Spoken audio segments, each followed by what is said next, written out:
Yan, welcome mga ka-printing.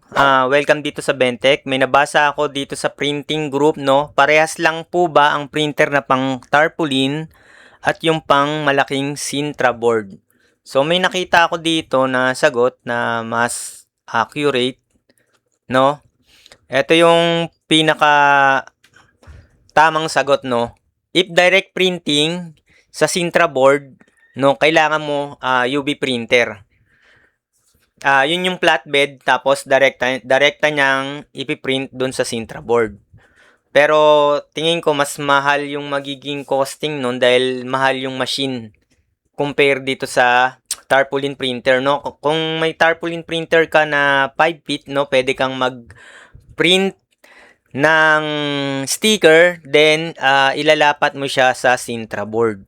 So pwede rin sa maliliit na printer, no, sa A3, sa A4, kaya lang maliliit yung pwede mong i-print. Pwede kang mag-print ng roll, pero mahaba, pero may limit lang yung width dahil nga maliit yung printer.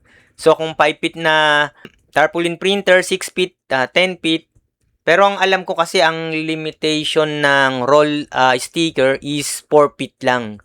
So maximum na yung 4 feet. Then pagdudugtungin mo na lang kung talagang malaki yung kailangan mo. May mga mahal na brand, no? May mga Chinese brand na mas mura, nasa mga around 200k, no? Alam ko may 100k pang mahigit, no? May 300, may mas mataas pa, yung mga DX11, no? So yun lang.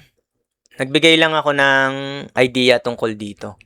So yun lang mga ka-printing, hanggang sa muli, wag nating kakalimutan mag-subscribe dito sa Bentech. Yan, bisitahin nyo yung aking compile store. Diyan sa store tab, tap nyo lang yan. Marami siyang diyang iba't ibang category, no? Pwede kayong hanapin nyo yung kailangan nyo. Meron diyang sticker collection, yung R8, J8.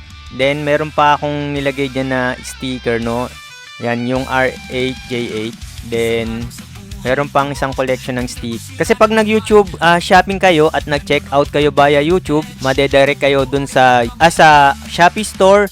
Then makaka-receive kayo ng special YouTube voucher. So ibig sabihin kapag nag-purchase kayo, meron siyang discount. Ang maganda dito kapag medyo malaki yung amount ng item, no, mas malaki din yung discount. So ayun lang, no.